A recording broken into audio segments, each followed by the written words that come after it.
Right. అది విన్నర్గా రామ్మోహన్ రావు గారు. అది ఓ పక్కా జనసేన పార్టీ పుట్టిందే తెలంగాణలో అంటూ చాలా గొప్పగా చెప్పుకున్నటువంటి డిప్యూటీ సీఎం పవన్ కళ్యాణ్కి చివరికి ఇదే తెలంగాణలో నవనిర్మాణ సభ పెట్టాలనుకుంటే ఈరోజు పర్మిషన్ ఇవ్వట్లేదు. దాంతోపాటు అసలు వాస్తవంగా ప్రొఫెసర్ నాగేశ్వర్ వ్యాఖ్యల నుంచి నేటి వరకు జరుగుతున్న వ్యాఖ్యల మధ్యలో ఒక్కసారిగా ఇది ఎటేటో దారి తీస్తుండండి పరిణామాలు. చివరికి ప్రాంతాల మధ్య విభేదాలు చిచ్చు పెట్టే విధంగా వచ్చింది చివరికి ఇవన్నీ కూడా. అసలు ఓవరాల్గా ఏమంటారు ఈ టాపిక్స్ మొత్తం మీద రామ్మోహన్ రావు గారు? రహీం గారు, మీకు జనసేన మిత్రులు చందు గారికి, అట్లాగే బీఆర్ఎస్ మిత్రులు శ్రీకాంత్ గారికి అందరికి నమస్కారం.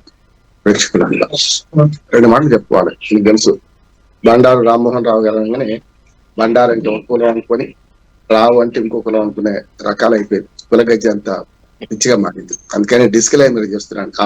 ఆంధ్రప్రదేశ్ లో ఉన్న 3 పార్టీలకు సంబంధించిన, తెలంగాణలో 3 పార్టీలకు సంబంధించిన కులానికి ఏం సంబంధం లేదు. నాకు ఒక 25 ఏళ్ల నుంచి విశ్లేషకుడిగా, ఒక 50 ఏళ్ళ జర్నలిస్ట్ గా నా అనుభవంతో 2 విషయాలు చెప్తాను. ప్రజాస్వామ్యంలో ఎవరైనా సరే పార్టీ పెట్టుకోవచ్చు, ఎవరైనా సరే సభలు పెట్టుకోవచ్చు, ఎవరు కాదన్నారు. కానీ దాని ద్వారా వచ్చే తర్వాత పరిణామాలకు ఆయా ప్రభుత్వాలు బాధ్యత వహిస్తాయి కదా, ఎక్కడ ఏ ప్రభుత్వం. అట్లాగే జమ్మూ కాశ్మీర్ మొన్నటిదాకా నేను అడ్వకేట్ చెప్తున్నాను, జమ్మూ కాశ్మీర్ లో 370 ఆర్టికల్ రద్దు అయ్యేదాకా అక్కడ మనం భూములు కొనుక్కోవడానికి ఏం వీలు లేకుండే.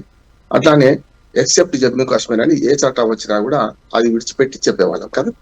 దేశంలో ఏ చట్టం వచ్చినా, పార్లమెంట్ ఏ బిల్లు పాస్ అయినా ఎక్సెప్ట్ జమ్మూ కాశ్మీర్, అది కూడా పోయింది 370 ఆర్టికల్ తర్వాత.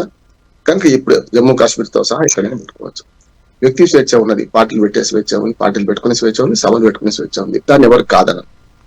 అయితే ఆ తర్వాత వచ్చే పరిణామాలను జాగ్రత్తగా పరిశీలించి ప్రభుత్వాలు పర్మిషన్ ఇవ్వడం చేస్తుంది.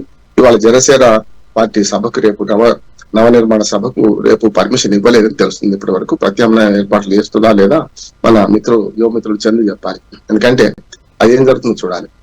ఇక మీరు అన్నట్టు అడుసు తొక్కనేలా కాలు కడగనేలా అన్నట్టు నాగేశ్వర గారు వ్యాఖ్య చేసిన కొద్దిసేపటికే నేను రెస్పాండ్ అయ్యాను. ఆ రోజే ఆయన క్షమాపణ చెప్పకముందే. మన జర్నలిస్ట్ గా లేకుంటే విశ్లేషకులుగా కొన్ని విషయాలు మనం మాట్లాడేటప్పుడు చాలా జాగ్రత్తగా ఉండాలి. కంటే కాలు జాగ్రత్త వెనక్కి తీసుకోవచ్చు, కానీ నోరు జాగ్రత్త వెనక్కి తీసుకోరాదు. ఆయన వెనక్కి తీసుకోకముందే అన్నాను కనుక ఆయన వెనక్కి తీసుకున్నారు. ఇక మనం సమస్య లేదు కదా. దాంతోపాటు పవన్ కళ్యాణ్ గారు కూడా ఒక మొదట్లో జనసేన సైనికులు కానీ కొందరు మాట్లాడే పాటలు చాలా పరుషంగా ఉన్నాయి, అది తప్పన్నాడు. ఇక ముందు అట్లా మాట్లాడొద్దు అన్నాడు. కేసులు పెడితే వాపసు తీసుకుంటా అన్నాడు. చాలా పూర్తిగా ప్రవర్తించింది పవన్ కళ్యాణ్, సమస్య లేదు. ఇదే అది అక్కడికి ముగిసిపోయిన అధ్యాయంగా మారాలి. కానీ ఇటుపక్క నాగేశ్వరు మద్దతుదారులు ఇటుపక్క రెచ్చిపోయి, అటు జనసేన మధ్యలో అటుపక్క రెచ్చిపోయి, ఇవాళ నిన్ననే అనంతపురంలో పెద్ద ర్యాలీ చూశాను. కనుక ఏంటంటే ఈ 2 రాష్ట్రాల మధ్యన ప్రజలు సుహృద్భావ వాతావరణంలో మంచిగా 13 ఏళ్ల తర్వాత కూడా బాగుంటున్న సందర్భంలో ఇది ఒక రకంగా చెప్పాలంటే మంచి దానిలో చెడ్డ మొదలైందని నేను అనుకుంటున్నాను. ఎందుకంటే పవన్ కళ్యాణ్ గారు ఆంధ్రప్రదేశ్ రాజకీయాల్లో 10-12 ఏళ్లుగా కృషి చేసిండు. మొదట్లో ఒక పక్క మోడీ, ఒక పక్క చంద్రబాబు నాయుడు మధ్యాహ్నం తాను త్రిమూర్తుల్లాగా మొదటిసారి అధికారం తీసుకురాగలిగింది. ఆ రోజు ఆనాడు ఎక్కడా పోటీ చేయలేదు జనసేన అధ్యక్షుడు పవన్ కళ్యాణ్. మొదటిసారి ఏమో సక్సెస్ఫుల్ స్టోరీ వరకు చెప్పారంటే కలిసి ఉంటే కలదు సుఖం సినిమా చూశారు. రెండోసారికి వచ్చేవరకల్లా విడిపోతే చెడిపోతామని సినిమా చూశారు. పవన్ కళ్యాణ్ గారు 2 చోట్ల ఓడిపోయింది. అట్లానే కాకావికలో అయిపోయింది ప్రతిపక్షాలు. 69 సీట్లతో ఉన్న వైసీపీ 151 సీట్లతో ముందుకు వచ్చింది. అదొక నడిచింది. తర్వాత మళ్ళీ కూటమి ప్రభుత్వం వచ్చింది. కానీ కూటమి ప్రభుత్వం వచ్చిన ప్రతిసారి తెలంగాణ మీద సాంస్కృతిక ఆధిపత్య దాడి చేస్తుందని విమర్శ ఎదుర్కొంటుంది. ఖచ్చితంగా చెప్తారు. ఎందుకంటే మొదటి 5 ఏళ్లు కూటమి ప్రభుత్వం ఉన్నప్పుడు చూస్తే మీకు అప్పుడు ఓటుకు నోటు కేసు అయ్యేదాకా దాదాపుగా 2 పార్టీలు ప్రయత్నం చేసినాయి. జనసేన ఇప్పుడు ఇక్కడ పోటీ చేయలేదు ఇప్పటి వరకు. అక్కడ పోటీ చేసిన సందర్భంలో చూస్తే ఒకసారి చేసింది, ఒకసారి చేయలేదు. అంటే మొదటి 5 ఏళ్లలో సమస్య ఏంటంటే ఓటుకు నోటు కేసు అయిన తర్వాత చంద్రబాబు నాయుడు గారు వెళ్ళిపోవడం మంచిదే. నా ఉద్దేశం ఏంటంటే మంచి చెడ్డో మా రాజధాని మేము నిర్మించుకుంటామని పోయిన సందర్భం చూశాం. నేను మొదటి నుంచి నా ఆవేదన ఏంటంటే ఆంధ్రప్రదేశ్ ప్రజలు ప్రతిసారి మోసపోతున్నారు అనిపిస్తుంది. ఉమ్మడి మద్రాసు రాష్ట్రం నుంచి విడిపోయినప్పుడు రాజధాని ఎక్కడ పెట్టుకుందామంటే అది పరిస్థితి. ఆనాడు కర్నూలు రాజధాని పెట్టుకున్నాం. ఆనాడు విజయవాడ కమ్యూనిస్టులు వేతనం ఎక్కువైద్దని విజయవాడ పెట్టకుండా కర్నూలు రాజధాని, గుంటూరులో హైకోర్టు పెట్టుకొని చేసినాం. ఒక 3 ఏళ్లకే 3 నాళ్ళ ముచ్చటగా మారిపోయి ఆంధ్రప్రదేశ్ అవతరించింది. హైదరాబాద్ రావాల్సి వచ్చింది వాళ్ళు. అట్లాగే హైదరాబాద్ నుంచి 60 ఏళ్ల తర్వాత ఆల్మోస్ట్ మళ్ళీ అటు పోవాల్సి వచ్చింది. రాజధాని ఇప్పటికి కూడా ఏది. దాంతో పాటు రేపు రాష్ట్ర అవతరణ దినోత్సవం తెలంగాణ. ఆంధ్రప్రదేశ్ అవతరణ దినోత్సవం ఏది అంటే నేను బాధతో చెప్తున్నాను, కోపంతో చెప్తున్నాను. ఇప్పటికీ తేలని పరిస్థితి ఉంది కదా. అక్టోబర్ 1 నాడు ఉమ్మడి మద్రాసు నుంచి విడిపోయిన ఆంధ్రప్రదేశ్ రాష్ట్రానికి అది చేసుకుందామా, లేకపోతే మరి ఆంధ్రప్రదేశ్ అవతరణ దినోత్సవం పేరు అదే, కానీ అలా నవంబర్ 1 నాటికి కలిసింది, మళ్ళీ మొన్న జూన్ నాటికి విడిపోయింది. ఈ రెండు చేసుకోకుండా ఎట్లా అనే సమస్య ఒకటి వస్తుంది. ఇప్పుడు ఏమైందంటే కూటమి ప్రభుత్వం రెండోసారి అధికారంలోకి వచ్చిన తర్వాత కొంత మన తెలంగాణలో పుంజుకుందాం అనే ప్రయత్నాల్లో భాగంగా బీజేపీ నాటకం మొదలుపెట్టిందని నేను స్పష్టంగా బీజేపీ ఏంటంటే పశ్చిమ బెంగాల్ గెలిచిన తర్వాత తెలంగాణ అబ్కా బార్ తెలంగాణ అనే మాట వచ్చింది. మొదలు బీహార్లో గెలిచిన తర్వాత పశ్చిమ బెంగాల్ పోయింది, పశ్చిమ బెంగాల్ నుంచి ఇక్కడ నష్టమే లేదు. బీజేపీ కొత్త కాదు, తెలంగాణలో కొత్త పార్టీ ఏం కాదు. ఆనాటి నుంచి ఈనాడు దాకా ఎవరైనా పొత్తులు పెట్టుకుంటే తప్ప ఆంధ్రప్రదేశ్ లో గెలిచిన బీజేపీ ఇక్కడ పొత్తులు లేకుండా కూడా గెలిచిన సందర్భం చూసినాం మనం. ఉదాహరణకు బండారు దత్తాత్రేయ గారు దాదాపుగా 5-6 సార్లు సికింద్రాబాద్ ఎంపీ గెలిచాడు ఆయన. అట్లా మల్కాజ్గిరి ఎంపీగా ఇప్పుడు ఈట రాజేందర్ గారు మన కరీంనగర్ ఎంపీగా మనకు విద్యాసాగర్ గారు గెలిచారు చాలాసార్లు. అట్లానే వరంగల్ మన ఎంపీగా జంగారెడ్డి గారు, పివి నరసింహరావు గారు పోటీ పడ్డారు. అంటే నేనేమంటున్నా అంటే ఇవన్నీ చూస్తే వరంగల్ మేయర్ కానీ పర్కాల ఎమ్మెల్యే కానీ, అట్లెందుకు దక్షిణ తెలంగాణలో కూడా ఎన్ఎం శ్రీనివాసరెడ్డి గారు బీజేపీ ఎమ్మెల్యేగా గెలిచారు గతంలో, ఇప్పుడు కాంగ్రెస్ ఎమ్మెల్యే. అట్లాగే ఎండల లక్ష్మీనారాయణ గారు నిజామాబాద్ ఎమ్మెల్యే గెలిచారు. చూస్తే ఇప్పుడు 8 సీట్లు, 8 ఎంపీ సీట్లు, 8 అసెంబ్లీ సీట్లు గెలుచుకొని ఉన్నారు. కానీ బీజేపీ ఇప్పుడు కొత్తగా ఒక నాటకాన్ని తెరదీసిందని నేను అనుకుంటున్నాను. వాళ్ళు చేయడం వల్ల ఏమైందంటే 2 ప్రాంతాల మధ్య ఇప్పుడు పెద్ద ఎత్తున ఒక సంఘర్షణ జరిగే అవకాశం ఉందంటున్నాను. ఎందుకంటే ఈ 2 పార్టీల మీద ఎందుకు జరుగుతున్నది, 2 ప్రాంతాల మధ్య ఎందుకు జరుగుతుంది, ప్రజలు ఎప్పుడు కూడా బాగున్నారు.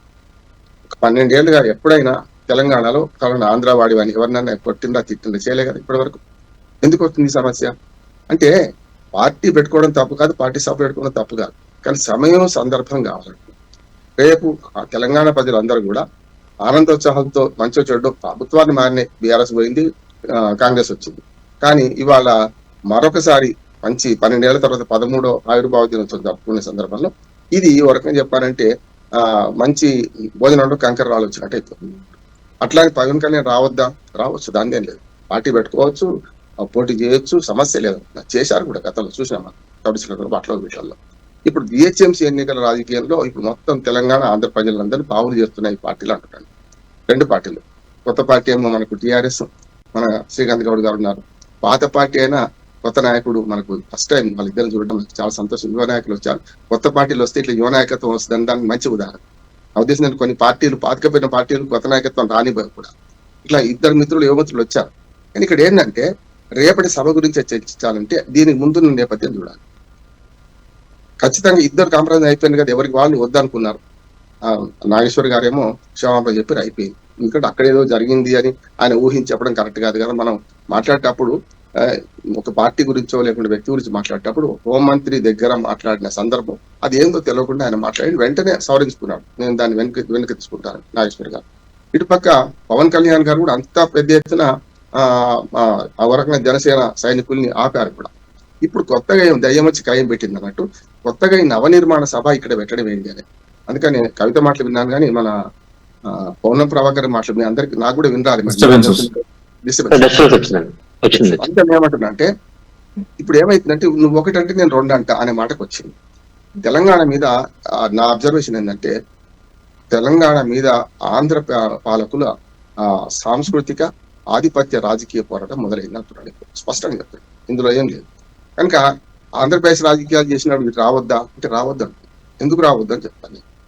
ఒకనాడు లోకేష్ కి కేటీఆర్ కి మధ్యన పోటీ, నాకు కేటీఆర్ చుట్టం కాదు, లోకేష్ అంతగానో చుట్టం కాదు. కేటీఆర్ కు లోకేష్ మధ్యన వచ్చింది గెస్ట్ ఎవరు హోస్ట్ ఎవరు అని చెప్పి వచ్చింది అరవింద్ గారు ఏదో టీవీలో మాట్లాడుతూ. నేను చెప్పాను ఖచ్చితంగా గెస్ట్ లోకేష్, ఒరిజినల్ గా ఉండేవాడు కేటీఆర్ మీద అభిమానం లేదు నాకు పెద్దగా. కేటీఆర్ చేసే వాళ్ళు చాలా విమర్శిస్తాను. కానీ ఏంటంటే ఎక్కడ రాజకీయం కోసం ప్రయత్నం చేస్తున్నారు అక్కడ ఒరిజినల్ గా వాళ్ళు అక్కడికి నాయకులు అవుతారు అంటున్నారు. రేపు తెలంగాణ ఆంధ్ర మధ్య కృష్ణా జలాల పంపిణీ వచ్చింది.